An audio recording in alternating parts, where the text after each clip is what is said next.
what I'm going to do is bring to the stage three great CEOs. They're each going to do a presentation. We're going to sit and have a quick panel. Very short and sharp, but hopefully you'll enjoy it.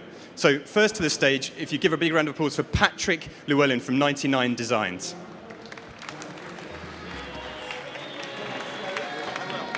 Hey, how are you? All right, let's go. So I'm from 99 Designs. Welcome, everybody.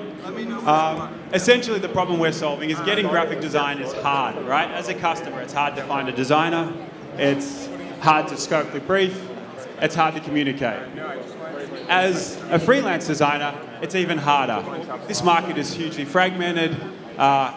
Building a profile is difficult. Finding work is tough. Once you've found work, negotiating the price, and then completing it, and then ultimately getting paid is hard.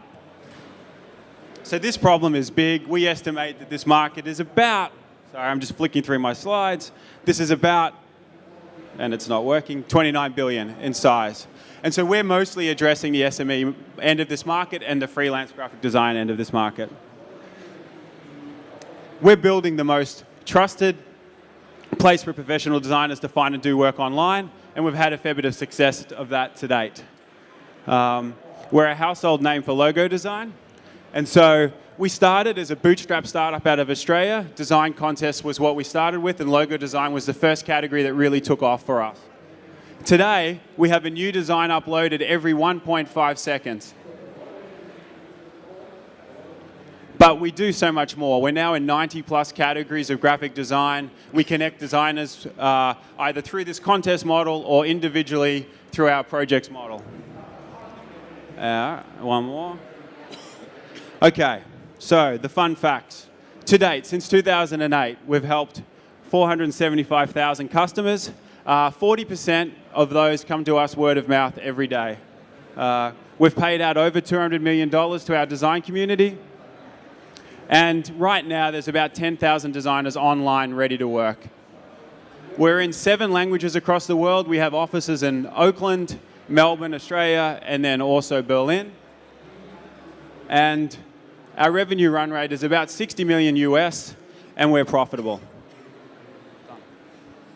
Thank you. Very dramatic finish from Patrick. Have a seat. Patrick did fly in from Australia last night, so he's allowed a bit of drama in the end. Yeah. So next up on stage is Viktor Calabrò from Coople.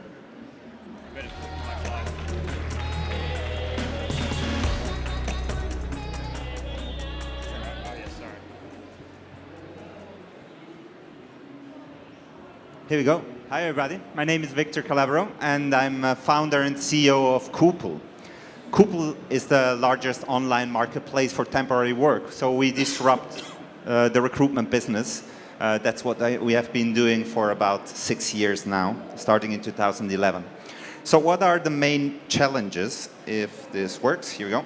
So the main challenges of companies are that due to the digitalization and things that happen throughout the last few years, they have been challenged from just decreasing revenue streams. They have to have way more flexibility in what they are doing, and the risk patterns have become just huge. So we help them to just minimize all these risks, increase revenues, increase flexibility, and at the same time solve the peaks and troughs in operation. So what are the components of what we are doing? Basically, we offer the full end-to-end solution to our customers. That means we offer a pool. As you can see here, we operate in Switzerland and the UK. We have over 180,000 workers in the 2 countries. We offer a software solution that really manages the pooling side up to the admin side, so the full process fully automatically done, and a bunch of services around there, so to make sure that we can offer the right person in the right moment, in the right time, with the perfect match. So what has been our traction? Basically, in a huge market, a $400 billion market, we've been growing exponentially since the launch. So every year, pretty good traction, had good investment rounds with large investors like Goldman Sachs or the Rothschild Bank, and hopefully doing a lot more in the future. Thank you very much. Thank you, Viktor.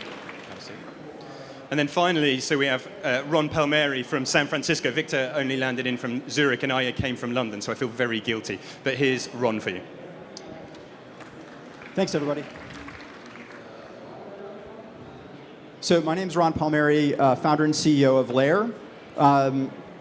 We launched at TechCrunch Disrupt in 2013, so any of you that saw HBO Silicon Valley, we were the guys with the big cardboard check on stage. What was interesting about launching at Disrupt, we were aimed at attracting developers, and we got a very large number of early access requests for what we do. Layer powers communications in web and mobile applications, so those of that are using the app to connect with other people at the event here, Layer's providing that solution.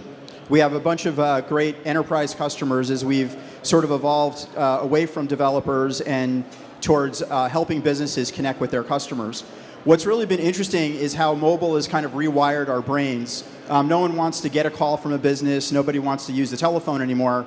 Email's also begun to lose its impact as high-quality communications moved into messaging apps like WhatsApp or Slack internally. So we power that experience as that is shifting into native apps and websites from companies. So the key to growth for us was really finding the right use case. We had mobile apps, dating apps, all kinds of stuff. We really hit on a core solution working with Nordstrom, helping them power their customer conversations.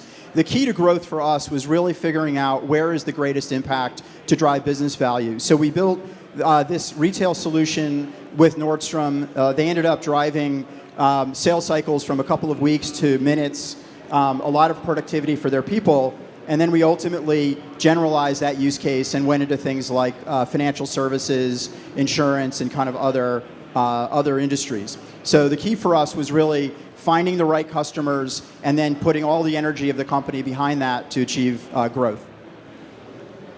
Thanks. Thank you, Ron. Have a seat. So we'll now go into 10 minutes of panel Q&A. And I think we're all here to talk about growth, which is a very ethereal thing, and it means so many different things to so many different people. So, Patrick, maybe we start with you. What does growth mean to you in 99 Designs? I mean, growth for us has been a sort of steady evolution. It's basically a customer focus driven event, right? And for us, we were basically a spin out of a forum. And so we bootstrapped for the first 3 years, and it was really about following the customer journey, delivering services to them, and then continuing to evolve. So, we started with Silicon Valley entrepreneurs getting their first logo, and that built great momentum for us. Today, it's all about following our customers up the life cycle. So more and more, our customers tend to be digital agencies, corporate marketing departments, and so our platforms had to evolve. And then maybe, Ron, if I ask you, so growth means something different to a founder of a company compared to a funder of a company. So can you talk a bit about how your view of growth may differ from your funders? Yeah, well, I think there's a lot of challenges when you're pitching investors to do what are generally referred to as vanity metrics.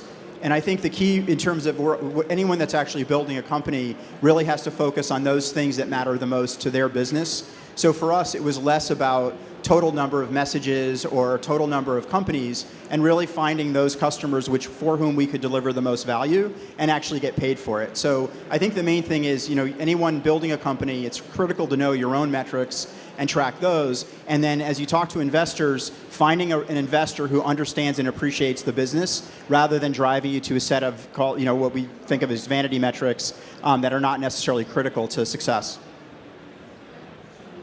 And then Victor, so how is growth different for you? So you said to me backstage it's about sustainability. I am an investor as well, and for me, I just like to see the numbers going up, right, to be blunt. How is that different for you and Coupole?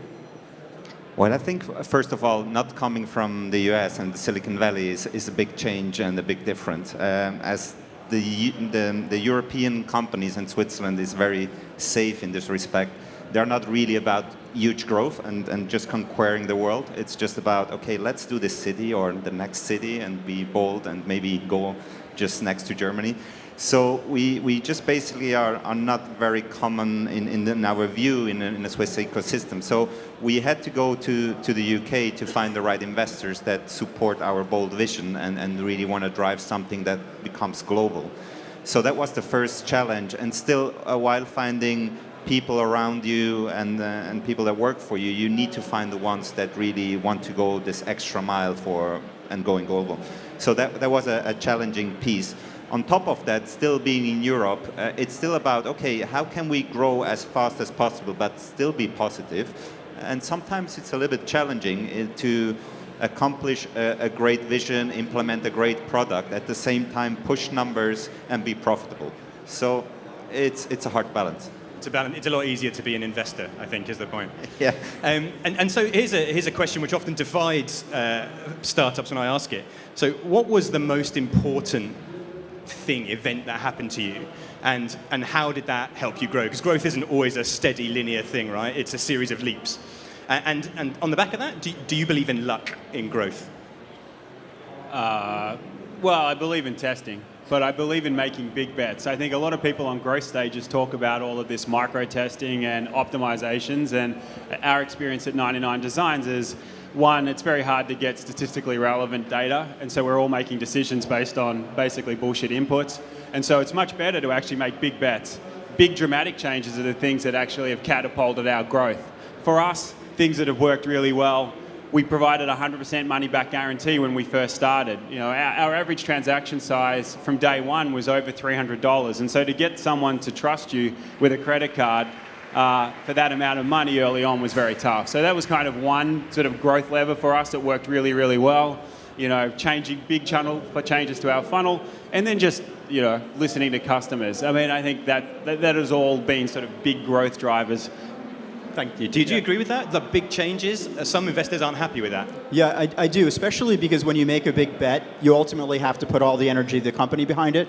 In our case, we moved from a developer focus to a business focus, and it ultimately changed how we sold, how we marketed, where we really focused on onboarding customers to success. So it's a big change when you have people that might join a company with one particular orientation, and whether or not they're able to make that transition as you make those big bets is it's a challenge as you scale the company. I like your point about the whole company gets behind it rather than a series of small bets. And Victor, do you believe in big bets rather than small bets as well? Well, I do. I think you need to have small bets on the way too, and basically to test things before you go bold. So that's what we do all the time. We basically test small things all over, like A/B testing in all areas. And then once we feel this is a great way to go, we just push hard. And hard work eventually drives luck too. So I quite like the phrase that's coming out there, which is bet big and test small. I think that's quite a nice way of talking about growth. And so just to answer my other question, do you believe, Patrick, in luck on the way to growth, or do you believe there's no such thing as luck and it's about the hard work that goes into it? Look, I actually think there is some luck.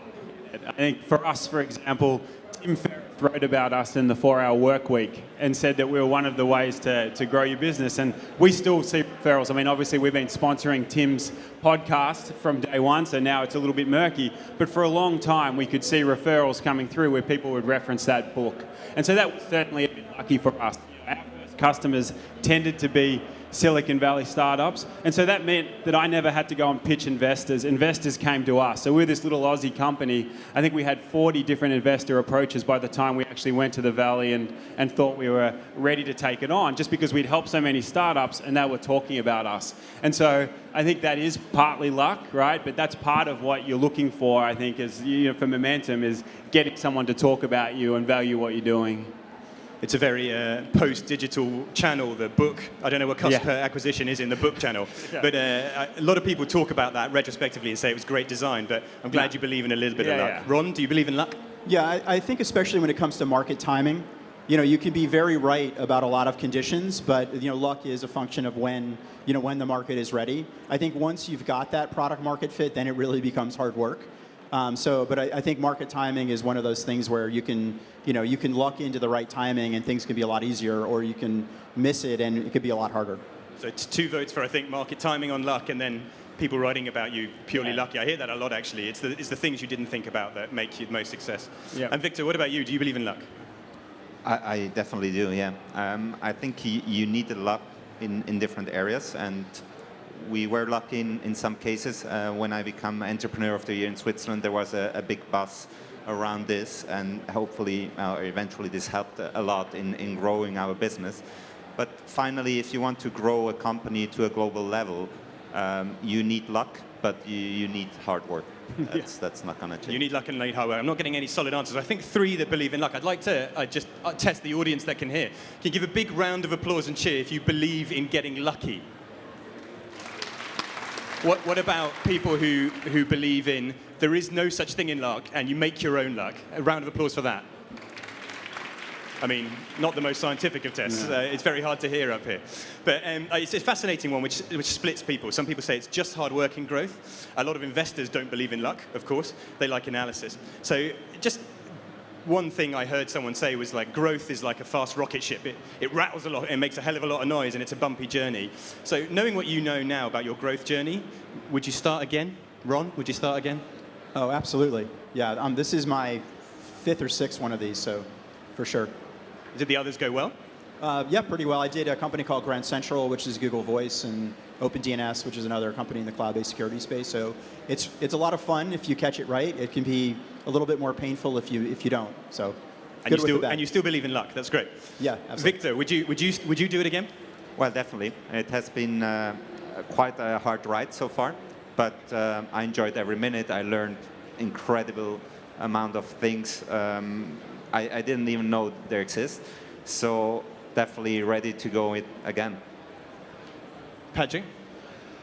Where I sit today after 28 hours on the plane, I'm not sure. I've got it in me to go again. No, I think from my perspective, I'm still in love with what I'm doing today. You know, we're 8-9 years into the journey, and I'm as excited today as I was when we started, you know, in 2008. I think the fact is that the market's starting to catch up to us. The reality of it is it's not always been easy. Growth has tapered off. You've had to find new levers along the way. So like, I'm not going to sit here and go, oh, it's all been great. The graphs are going all in the right direction. It actually has been a long journey. But we're seeing the market change. Like the Uberization of the world, everyone's expecting on-demand services. And so someone like us, our labor platforms, we've been around quite a long time. But the public's consciousness of this being an opportunity is really just starting to evolve. And so I think there's a long, long way for us to go. And each time as a company, you've got a new challenge and a new horizon coming forward. So yeah, good. So one thing to add, a lot of times it's really, when you observe somebody growing like crazy, it's really, from externally, sometimes it seems easy. So you don't really know kind of how hard it is for them. And so don't ever get discouraged if your thing is not taking off as much as you see someone else's, because it could be very challenging for them as well. So, yeah, I think for us it was more challenging to have stability than to have growth, and you need to bring in some sort of stability and just to make sure that things work at the end. It's not about disrupting yourself all the time and never delivering. Thank you very much, guys. Can we have a round of applause, and you can come and speak to them later on.